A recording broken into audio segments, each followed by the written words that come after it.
मनोज दादा जरांगे पाटलांनी पुन्हा एक वक्तव्य केलं। मागच्या दरवाजानी जे प्रवेश करतात ते पक्ष डुबवतात। तुमचा आरक्षण विषय, तुम्ही आरक्षण विषयावरती चर्चा करा। तुमच्या आरक्षणाच्या पाठिंब्याला मी बरोबर आहे।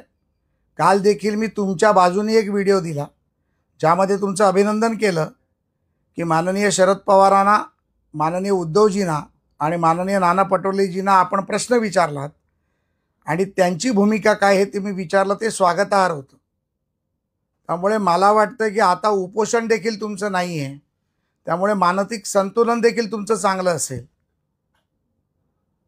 तर ते संतुलन बिघडत असेल आणि बिघडल्यानंतर दरेकर आणि लाड आठवत असेल तर एकदा होऊनच जाऊ दे चर्चा।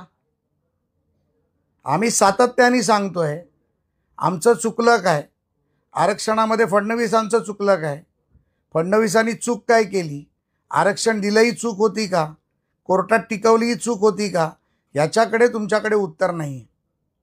त्यामुळे नाद करू नका, तुम्ही तुमचं काम करा, आम्हाला आमचं काम करू द्या। मी म्हटलंय आम्ही मागच्या दाराने आलो, पुढच्या दाराने आलो, आमच्या पक्षाची हिंमत आहे मागच्या दाराने हात घेण्याची। तुम्ही लढा ना 288 आणि मग या मागच्या दाराने, पुढच्या दाराने, छतावरनं, छताखालून जिकडून यायचं तिथून या, ही माझी तुम्हाला विनंती।